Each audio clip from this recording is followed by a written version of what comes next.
좋아요, 구독! 네, 서울경제TV 증시8 조간 브리핑 시간입니다. 서울경제 신문에서 발행한 이슈 전해드리는데요. 첫 번째 소식부터 하나하나 짚어보겠습니다. 화면 살펴보시죠. 서울 초등 신입생 5만 명대 추락, 소규모 학교 3년 뒤엔 85곳. 네, 첫 번째 소식 전해드립니다. 저출생 여파로 매년 감소하던 서울 초등학교 취약 대상자 수가 1년 새 10% 넘게 감소했습니다. 지난해 출생자가 역대 최저를 기록하는 등 학령 인구 감소세가 더욱더 가팔라질 것으로 보여지고 있는데요. 교육당국은 학교 통폐합 논의하는 등 대책 마련에 나서겠다라고 밝혔습니다. 저출생 기조가 심화되면서 학생 수 감소세는 더욱더 지속될 것으로 보여집니다. 지난해 주민등록 기준 출생사 수는 총 23만 5,039명으로 역대 최저치를 기록을 했고요. 학생 수가 240명 이하인 소규모 학교는 점차 늘어가면서 2027년에는 14%에 이를 것으로 전망되고 있습니다. 신입생이 없어서 학생을 받지 못하거나 폐교되는 학교도 점차 늘어갈 것으로 보여지고 있는데요.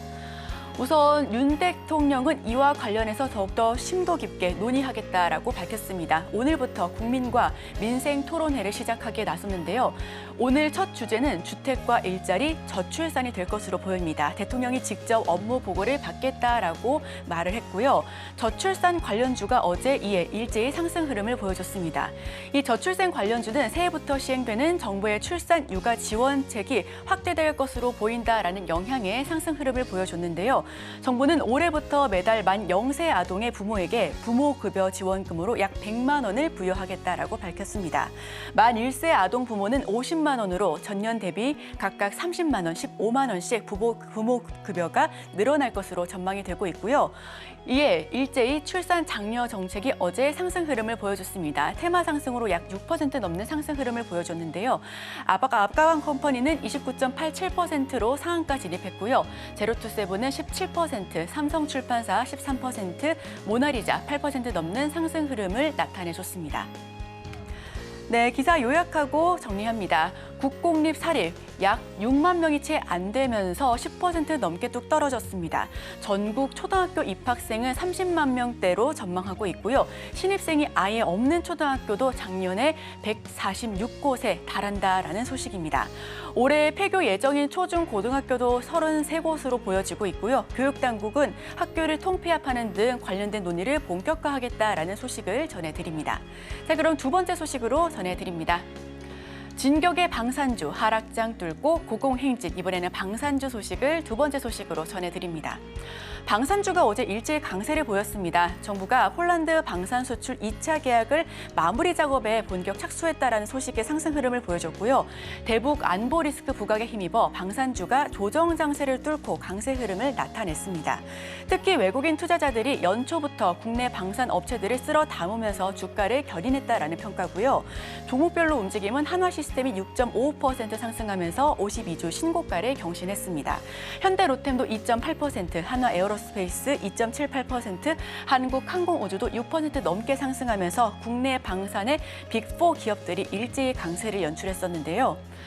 코스피가 5거래일 만에 하락하면서 특히 코스피는 좀 큰 폭의 조정장을 겪었습니다. 코스닥 역시 내림세로 종가 형성했었는데 하락장에도 방산주들이 일제히 상승하면서 유독 눈에 띄었다라는 평가를 받고 있고요. 방산주는 외국인의 매도 행렬에도 러브콜로 2거래일 연속해서 내내 상승 흐름을 보여줬습니다. 방산주 강세의 이유가 있습니다. 유럽 등 해외에 대규모 수출이 예정되어 있는 데다가 추가 수주 가능성도 높아지고 있기 때문이고요. 여기에 정부가 이날 최대 30조 원 규모로 추정되는 폴란드 방산 수출 2차 계약을 마무리 작업에 박차에 가란다라는 소식도 주가 지수를 견인했다라는 평가를 받고 있습니다. 최근 폴란드의 정권 교체로 제기된 방산 계약이 무효화될 것이다라는 우려가 좀 상당 부분 어느 정도 해소됐다라는 평가도 이어지고 있습니다. 네, 지금 방산 섹터의 전망 역시도 굉장히 밝게 점쳐지고 있는데요. 4월 총선을 앞두고 북한 도발 위협이 좀 커진 점이 호재로 작용되고 있고요. 국내 방위 산업은 2024년도부터 2026년이 최대 증익 구간이 될 것이다라는 평가가 이어지고 있습니다. 네, 그럼 기사 요약해봅니다. 폴란드 2차 계약 추진에 강세를 보여주고 있고요. 해외 추가 수주로 호실적 역시 기대되는 부분입니다. 선거를 앞두고 대북 리스크 역시 부상되고 있기 때문에 함께 호재로 들어온 부분 역시도 참고해 보실 필요가 있고 외국인은 연초부터 연일 주가를 쓸어 담고 있습니다. 한화시스템이 이에 6% 넘게 급등하면서 52주 신고가를 경신했고 현대, 로템 등 빅4 기업들도 일제히 상승 흐름을 보여주면서 종가 형성했습니다. 자, 그럼 다음 기업도 한번 하나하나 짚어보겠습니다. 게임 아이템 확률 조작에 과징금 116억, 넥슨은 소송을 예고하고 있다. 이번에는 게임주 소식을 전해드립니다. 어제 게임주가 좀 약세 흐름을 보여줬었는데요. 이는 국내 최대 게임사로 알려지고 있는 넥슨 코리아가 게임상 확률형 아이템 뽑기 확률을 좀 낮추거나 혹은 아예 0으로 조정하고도 이용자에게 정확하게 알리지 않아서 과징금을 부여했다라는 부분에 리스크가 올라오고 있는 모습입니다. 전자상거래법이 시행된 이후에 공정거래위원회가 매긴 과징금 중에 가장 많다라는 평가가 이어지고 있고요. 넥슨은 제재 수준이 너무 지나치다라면서 행정소송을 검토하겠다라고 밝혔습니다. 넥슨이 이 같은 행위가 전자상거래상법으로 좀 위법이면서 역대 최대 가징금을 물 것으로 보여지고 있고요. 법 위반 기간 역시도 2010년도부터 2021년도까지 좀 최다 기간으로 꼽혀지고 있고 2018년 이미 게임 서든어택과 관련해 같은 혐의로 제재를 받은 바가 있어서 가중처벌될 것으로 보여지고 있습니다.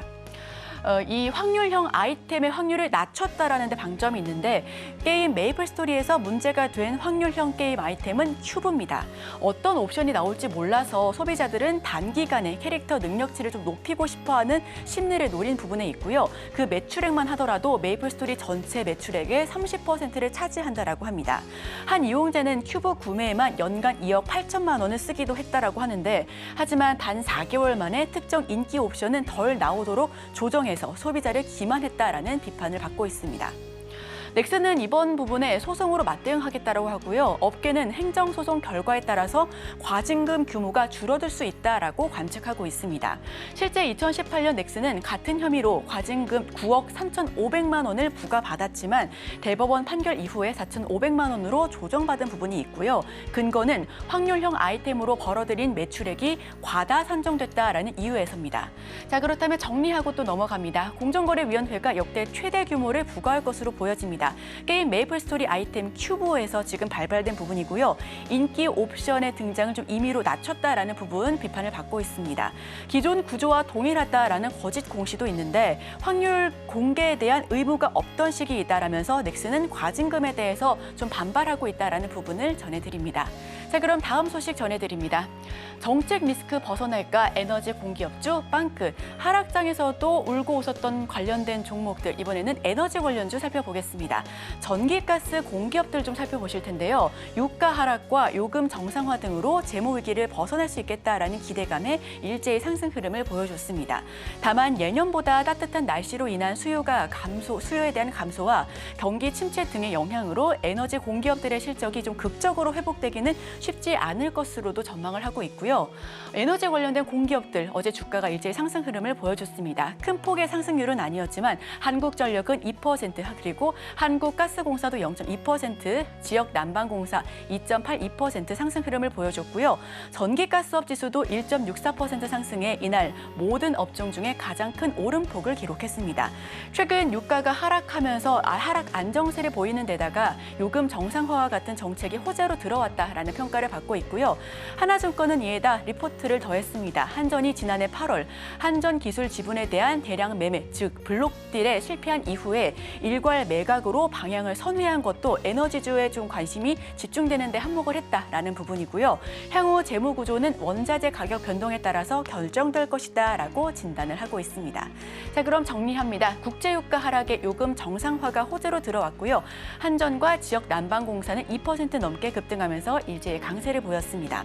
예년보다 온난한 날씨 등이 변수가 있기 때문에 함께 하나하나 짚어보시면 좋겠습니다. 자, 그럼 마지막 소식 전해드립니다. AI 사업 사업화 속도 내는 LG U+, 포티 투마로의 100억 투자. 네, 마지막 소식으로 전달드립니다. LG U+ 인공지능 경쟁력이 강화될 것으로 보여집니다. AI 사업 경쟁력을 강화하기 위해 AI 스타트업 포티 투마로에 지분을 투자하겠다라고 LG U+가 공시를 통해 밝혔는데요. LG U+ 플러스는 AI를 차세대 먹거리로 낙점한 후에 첫 투자이기 때문에 조금 더 관심을 받았습니다. 올해부터 펼쳐질 본격적인 AI 사업화 경쟁에 앞서서 비즈니스 영향을 강화하겠다라고 밝혔고요. 경쟁사 SK텔레콤과 KT와의 AI 주도권 싸움에서 밀리지 않겠다라는 의지로 보여집니다. 포티투마로에 지분 투자하겠다라고 하는데 LG U+는 최근 약 100억 원 규모의 지분 투자를 단행했고요. 포티투마로는 기업들을 대상으로 AI 도입 컨설팅부터 개별 산업에 특화된 AI 모델을 구축해주는 등 기업 간 거래, 즉 B2B 영역에서 사업을 펼쳐지고 있습니다. 현재 한글과 컴퓨터, 네이버 등 국내 기업들과 AI 기술 협력을 강화에 나서고 있고 해외 진출 역시도 꾀하고 있는 부분 역시 좀 집중해 보시면 좋을 것 같고요. AI 사업 추진에 속도를 내고 있습니다. LG U+는 이번 지분 투자를 원동력으로 삼아 AI 사업 추진에 속도를 낼 것이다라고 밝혔고요. 상반기 안에 LG 자체 거대 언어 모델, 즉 LLM을 기반으로 한 신모델을 선보일 것으로도 보여집니다. 거대 언어 모델은 점차 통신 산업에 접목시킬 예정인데 이와 관련해서 LG U+도 조금 더 지켜보시면 좋겠습니다. 전 세계가 챗 GPT로 인한 충격과 영향을 좀 크게 받았었죠. 지난해 전 산업계가 연구, 투자의 중심이 됐었다라면 올해부터는 AI를 적극적으로 활용한 비즈니스 모델들이 본격적으로 경쟁에 뛰어들 것으로 보여지고 있는데요. 이번 투자로 AI 영역에서 통신 3사의 경쟁이 조금 더 강화될 것으로 보여집니다. 신속한 사업화와 성과 창출을 위해 지분 투자 그리고 얼라이언스 구성 등 전략이 필요할 것이다라는 분석 역시도 이어지고 있습니다. 자, 그럼 기사 정리해봅니다. 스타트업 노하우를 얻고 적극적으로 추진하고 있고요. 상반기 내에 초거대 AI 익시젠도 공개할 예정입니다. 이통 3사 탈통신 경쟁 역시도 강화될 것으로 보여지고 있으니까요. 통신주도 함께 흐름 짚어보시면 좋겠습니다. 자, 그럼 저희는 바로 오늘의 일면을 통해서 하나하나 관련된 수혜주를 짚어보도록 하겠습니다. 저희와 끝까지 함께해 주시죠. 좋아요, 구독!